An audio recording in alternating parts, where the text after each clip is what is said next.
आए तो अवश्य ही करना चाहिए। इन दोनों का संयोग बहुत ही कम आता है।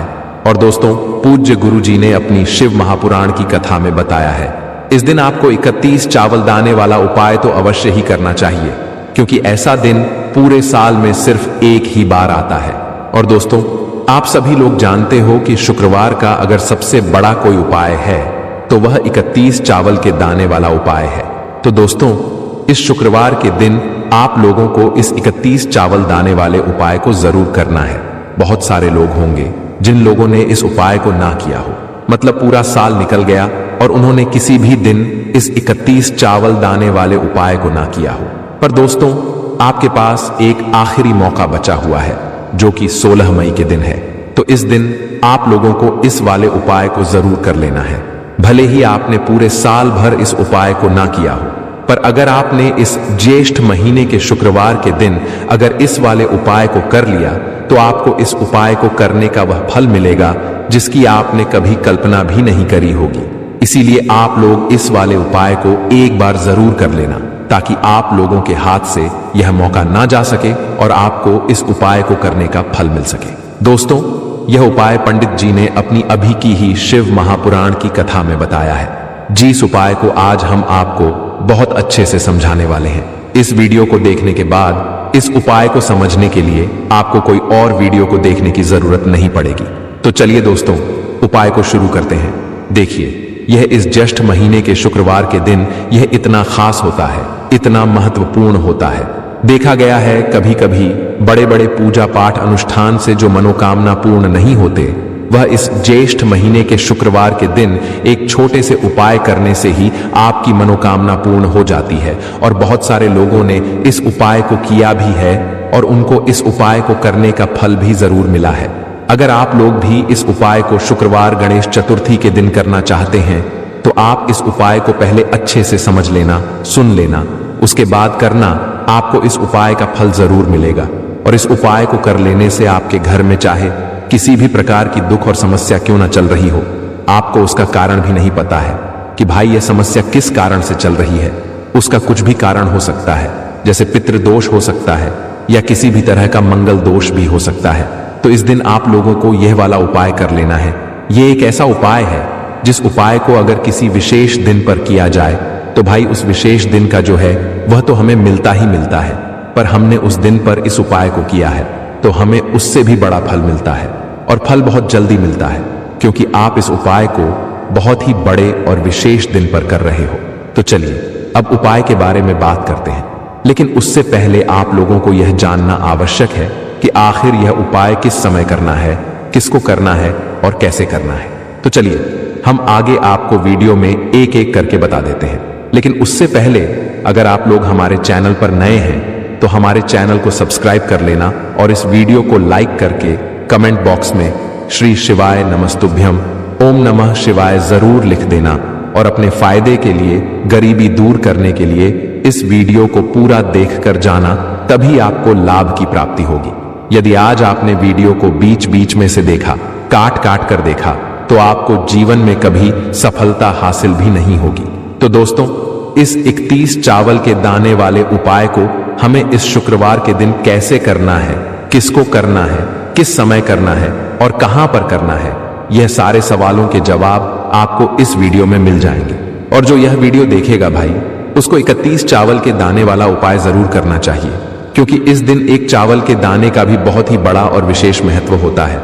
और जब बात आ जाए 31 चावल के दाने की, तो यह सोने पर सुहागा वाली बात हो जाती है और यह एक बहुत ही बड़ा उपाय हो जाता है इस शुक्रवार गणेश चतुर्थी तिथि का। तो अब दोस्तों, इस 31 चावल के दाने वाले उपाय को आखिर करना किसको है, सबसे पहले हम लोग वह बात जान लेते हैं। तो देखो, घर की जो बड़ी माताएं बहनें होती हैं, उन माताओं बहनों में से कोई भी एक बड़ी माता बहन इस वाले उपाय को कर सकती है। और दोस्तों, अगर आप चाहे तो अपने घर में से सभी सदस्यों को भी इस उपाय को करवा सकते हैं। अगर किसी व्यक्ति की खुद की कोई मनोकामना है, खुद की कोई दुख और परेशानी है जो कि वह अपने लिए ही करना चाहता है, इस वाले उपाय को तो वह खुद अपने लिए भी कर सकता है।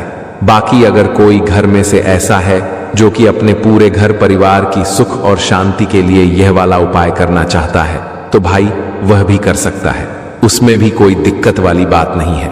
कहने का मतलब यह है कि इस उपाय को हर एक सदस्य भी कर सकता है और पूरे घर परिवार के सदस्य के लिए घर की बड़ी माताओं बहनों में से कोई एक माता बहन भी कर सकती है। माताएं बहनें अगर घर में उपस्थित ना हो या वह यह वाला उपाय ना कर पा रही हो तो फिर घर का कोई बड़ा सदस्य भी इस 31 चावल के दाने वाले उपाय को कर सकता है, चाहे फिर वह पुरुष ही क्यों ना हो, उसमें कोई भी दिक्कत वाली बात नहीं है। अब दोस्तों, इस 31 चावल के दाने वाले उपाय को हमें करना कहां पर है? हमें इसे शिव जी के मंदिर में जाकर करना है। बहुत सारे लोग प्रश्न करते हैं, हर एक उपाय को करते समय क्या हम इस उपाय को घर पर कर सकते हैं? तो इस वाले उपाय को आप घर पर नहीं कर सकते हो। इस वाले उपाय को करने के लिए आपको शिव जी के मंदिर ही जाना पड़ेगा। उसके बाद में दोस्तों, जो अगला प्रश्न निकल कर आता है वह यह आता है इस उपाय को लेकर कि आखिर इस उपाय को हमें किस समय करना है? सुबह के समय करना है कि शाम के समय करना है? तो देखो, इस वाले उपाय को आप लोग सुबह के समय भी कर सकते हो और शाम के समय प्रदोष काल में भी कर सकते हो। अब अगर आप पूछो कि भाई साहब सबसे उत्तम समय कौन सा रहेगा इस 31 चावल के दाने वाले उपाय को करने का, तो हम आपसे बस यही कहेंगे कि इस उपाय को आप सुबह के समय करेंगे तो ज्यादा बेहतर होगा। बाकी अगर प्रदोष काल शाम के समय भी करेंगे तो भी अच्छा होगा, उसमें कोई भी दिक्कत वाली बात नहीं है। तो अब दोस्तों, जो अगली सबसे बड़ी और महत्वपूर्ण बात आती है वह यह आती है कि सुबह अगर हम उपाय को करेंगे तो हमें कितने बजे से लेकर कितने बजे तक के बीच में करना है, और शाम के समय प्रदोष काल में करेंगे तो हमें कितने बजे से लेकर कितने बजे के बीच में करना है। तो देखो, सुबह जितनी जल्दी हो सके आप उपाय को करने की कोशिश करना। बाकी अगर किसी कारणवश लेट भी हो जाओ, थोड़ी देर भी हो जाए, तो 10 या 11 बजे तक भी आप उपाय कर, पर 12 बजे से ज्यादा देरी ना हो। ठीक है, इस बात का ध्यान रखना। उसके बाद में दोस्तों, अगर शाम के समय प्रदोष काल की बात करें, प्रदोष काल का जो समय होता है वह शाम के 6 बजे से शुरू हो जाता है। मतलब शाम के 6 बजे से लेकर 7 बजे के बीच का जो समय होता है यह समय प्रदोष काल का समय होता है। पर अभी जो मौसम चल रहा है, इस मौसम में जो है शाम बहुत देरी से होती है, तो आप इस उपाय को 7 या 8 बजे के बीच में भी कर सकते हो। मतलब शाम के 6 बजे से रात 8 बजे के बीच में आप कभी भी इस वाले उपाय को कर सकते हो, उसमें कोई भी दिक्कत वाली बात नहीं है। अब दोस्तों, यहां पर इस उपाय को लेकर एक और सबसे बड़ी बात यह निकल कर आती है कि इस 31 चावल के दानों को हमें लेना कहां से होता है, और हमें इस उपाय को करने के साथ में क्या और कुछ भी सामग्री ऐसी होती है जो शिव जी के मंदिर लेकर जानी रहती है। तो देखो, यहां पर हम आपको बता दें, सबसे पहले आप लोग यह जान लो कि यह जो 31 चावल के दाने वाला उपाय है, सिर्फ और सिर्फ आप उपाय की सामग्री लेकर कभी भी शिव जी के मंदिर मत जाना, क्योंकि हमें भगवान के सामने ये नहीं दर्शाना है कि अगर हम भगवान शिव जी के मंदिर आए हैं तो अपने फायदे के लिए आए हैं। तो इसलिए जो भी पूजन सामग्री है, उपाय सामग्री है 31 चावल के दाने, इसके साथ में आपको पूजन सामग्री भी जरूर लेकर जाना है। देखो, अगर सुबह के समय उपाय कर रहे हो तो सीधी सी बात है, 1 लोटा जल तो आप लेकर जाओगे ही जाओगे। वही 1 लोटा जल अगर मिट्टी का जल हो तो बहुत अच्छा रहेगा। मिट्टी का जल कैसे बनाया जाता है, इसके लिए हमने पहले से बहुत सारी वीडियोस बना दी है। आपके पास इस दिन एक आखिरी मौका रहेगा मिट्टी का जल शिव जी पर चढ़ाने का और उपाय को करने का। बहुत बड़ा आपको इस दिन फल मिलेगा। तो इसीलिए इस दिन हो सके तो भाई मिट्टी का जल चढ़ाना, तो अपने साथ में कम से कम 1 लोटा जल तो आपको लेकर जाना ही जाना है। अगर मिट्टी का जल नहीं है तो घर का जल भी आप इस्तेमाल कर सकते हो। इसके अलावा जो भी पूजन सामग्री है, देखो 31 चावल के दाने यह अलग आपके रहेंगे और जो आपकी पूजन सामग्री रहेगी वह अलग रहेगी। पूजन सामग्री में आप जो भी चीज लेकर जाना चाहे वह लेकर जा सकते हैं। एक बेलपत्र भी लेकर जा सकते हैं, उसमें कोई भी दिक्कत वाली बात नहीं है। वहीं अगर हम बात करें शाम के समय की, तो शाम के समय शिव जी पर जल नहीं चढ़ता है, इसीलिए शाम के समय आप लोग एक दीपक तैयार कर लें जो कि गोलबत्ती का, आटे का, शुद्ध देसी गाय का घी का होगा, है ना। इस बात का आप लोगों को ध्यान रखना है और इस दीपक को आपको घर से जलाकर नहीं लेकर जाना है, भगवान शिव जी के मंदिर में जाकर ही जलाना है। इस बात का भी आप लोगों को ध्यान रखना है। अब दोस्तों, यहां पर हमें इस बात को समझना है कि यह 31 चावल के दाने हमें लेना कहां से है। क्या हमें दुकान से लेकर आना है, या हमें अपने घर से लेना है, या कहां से लेकर आना है और कौन से चावल लेना है, क्योंकि चावल भी बहुत प्रकार के होते हैं। तो देखो, इन सभी सवालों के जवाब आप लोग एक बात में सुन लो कि भाई ये जो उपाय है इस उपाय में आपको ये नहीं देखना है कि भाई कौन से चावल है कौन से चावल नहीं है। बस जो भी चावल ले रहे हो वह चावल का दाना साबुत होना चाहिए, मतलब साबुत होना चाहिए, टूटा हुआ नहीं होना चाहिए, कटा पिटा नहीं होना चाहिए। यह बात आपको ध्यान रखना है। बाकी आपका चावल बासमती हो या सादा चावल हो या कोई सा भी चावल हो, उसमें कोई भी दिक्कत वाली बात नहीं है। तो सीधी सी बात है कि आपके घर के रसोई घर में जहां पर आप भोजन बनाते हो वहां पर जो भी चावल आपके उपस्थित हो, उन चावलों में से अपनी एक कटोरी भर लेना या एक मुट्ठी चावल अलग से निकाल कर रख लेना, क्योंकि हम 31 चावल ही यहां पर इस उपाय में लेने वाले हैं। तो हमें यह चावल के दाने गिनकर निकालने पड़ेंगे। इस बात का आप लोगों को ध्यान रखना है। तो अपने उस चावल की कटोरी में से या चावल में से 31 ऐसे चावल के दाने आप लोग निकाले जो कि टूटे हुए ना हो, कटे पिटे ना हो, जिनमें कोई दाग ना लगा हुआ हो, है ना। अच्छे साबुत चावल के दाने 31 दाने आप लोग निकाल कर रख लो और इन्हें किसी भी एक कागज की पुड़िया में या किसी एक छोटी सी कटोरी में आप लोग रख लो ताकि यह सुरक्षित रहे। आपके एक भी चावल का दाना इधर उधर ना हो और आपका उपाय भी पूरा अच्छे से हो जाए। तो भाई लोग, जैसे ही आपका उपाय की जो सामग्री है 31 चावल के दाने यह तैयार हो जाते हैं, उसके बाद मैं आपको जो भी अपनी पूजन सामग्री है सुबह के समय कर रहे हो तो एक लोटा जल और एक बेलपत्र या पूजन सामग्री जो लेकर जाना चाहो उसकी भी तैयारी कर लेना। और शाम के समय जा रहे हो तो भाई अपना जो दीपक है उसे तैयार कर लेना, ठीक है। और उपाय को करते समय शुद्धता का विशेष रूप से ध्यान रखना, ठीक है। सुबह सुबह स्नान करने के बाद ही उपाय को करने की आप लोग तैयारी करना। उसके बाद अगर शाम के समय की बात करें तो शाम के समय आपको स्नान करने की जरूरत नहीं है, पर शुद्धता का ध्यान रखना है। आपको स्नान तो नहीं करेंगे, आप हाथ मुंह धोकर भी इस वाले उपाय को शाम के समय प्रदोष काल में कर सकते हैं। इसमें कोई दिक्कत वाली बात नहीं है। तो आप अपने उपाय की पूरी सामग्री तैयार करके आपके पास ही में जो आपका शिव मंदिर हो वहां पर पहुंच जाइए। सबसे पहले शिव मंदिर में जाकर आप लोगों को उपाय नहीं करना है, पहले भगवान के दर्शन करना है, भगवान से आशीर्वाद प्राप्त करना है। फिर शिव जी की शिवलिंग के पास में आना है। शिवलिंग के पास में आने के बाद आप जो पूजन सामग्री लेकर आए हुए हैं, जैसे कि सुबह गए हुए होंगे तो एक लोटा जल और जो भी पूजन सामग्री लेकर आए हैं आप उनसे भगवान शिव जी की पूजन कीजिए। सबसे पहले तो एक लोटा जल ही चढ़ेगा, फिर आपको एक बेलपत्र श्री शिवाय नमस्तुभ्यम का जाप करते हुए शिवलिंग पर चढ़ा देना है। उसके बाद में आपकी पूजन सामग्री चढ़ेगी। उसके बाद में अगर दोस्तों शाम के समय अगर आप इस उपाय को कर रहे हो तो अपने साथ में कम से कम एक जो दीपक है गोल बाती का जो आप अपने साथ में लेकर गए हो, उस दीपक को मंदिर में जाकर अपनी माचिस से जलाना है और उस दीपक को शिवलिंग के पास में रखना है, ठीक है। इस दीपक को रखने के बाद ही आप लोगों को अपना यह वाला उपाय शुरू करना है और दीपक को ज्यादा पास में मत रखना। वैसे भी गर्मी पड़ रही है, भगवान शिव जी को आंच नहीं लगनी चाहिए, है ना। तो भाई जैसे ही आपकी पूजा अर्चना हो जाती है, आप भगवान शिव जी को प्रसन्न कर लेते हैं, उसके बाद में शिवलिंग के पास ही में आप कहीं पर बैठ जाइए।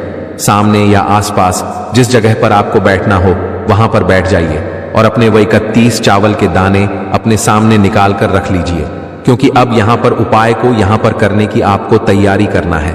और इस तरीके से जब आप उपाय करेंगे, पूजन सामग्री करने के बाद, पूजन अर्चना करने के बाद, तो आपको उपाय का फल बहुत जल्दी और बहुत ही बड़ा होकर मिलेगा।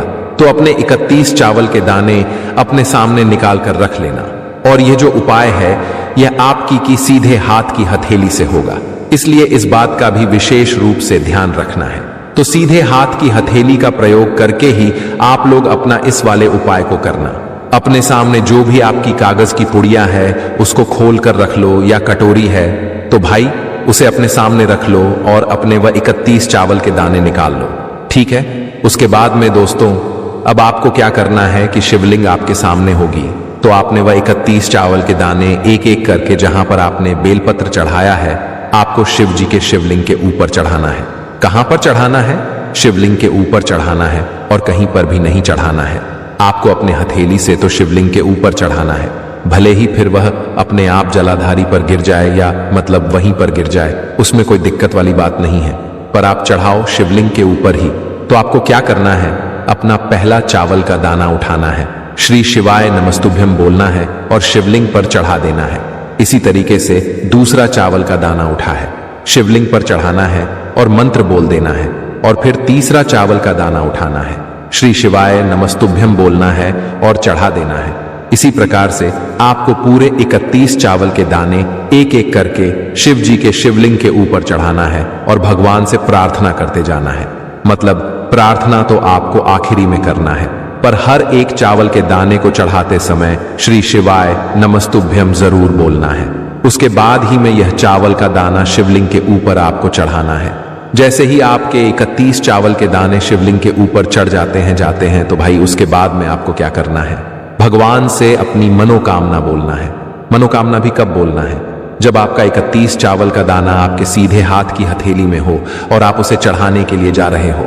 श्री शिवाय नमस्तुभ्यम बोलकर उस आखिरी चावल के दाने को शिवलिंग के ऊपर चढ़ा देना और भगवान से फिर अपनी वह मनोकामना बोल देना, जिस मनोकामना के लिए आप लोग अपना यह वाला उपाय कर रहे हो।